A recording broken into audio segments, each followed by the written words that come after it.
A letter to an absent father.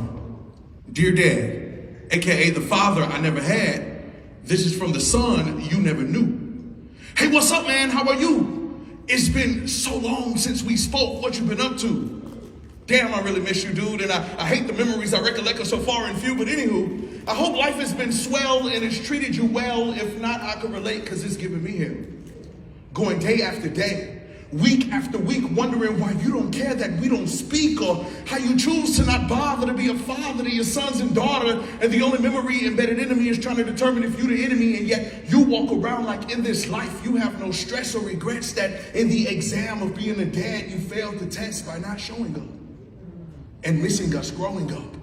Don't you know you could have just called and said, what's up? And that would have been more than the absence of your presence, of not being there to teach us life's greatest lessons, like how to become a man that develops a plan and said, I wonder when I will see you again, because in and out of my life, it seemed like you were on a mission to be inconsistent, a habitual offender of being a parental pretender.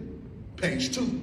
But there's another side of this stereotypical genocide in which when the father doesn't reside in the home, the child doesn't strive, because my son isn't going to grow up in jail or in the streets because of a deficiency in the standards of parenting I didn't keep. And my son isn't going to grow up learning his concepts of life from his partners in crime because I failed to realize that sometimes you don't lose a dime to just spend some time. So you would be proud of me, Dad, to know I'm motivated to give my son more than I ever had. That stand-up man, that all-around dad who loves to take his son to go play catch in the park, or visit the McWayne Center to go pet the sharks, or teach him how to properly take his bath and help him with his homework in science and math, because I'm there if we need to go and cut his hair, or if he just want to pretend he's Aladdin escaping my dragon's lair, because I'm there to share memories of Boo at the zoo and free Friday night flicks, and sometimes just staying at home and watching Netflix because he's sick, because I'm there. So I do thank you, Dad. Because of you, one thing I've learned to ration is that this role isn't complicated like the subtraction of fractions, and the only difference between being a dad and a father are your actions.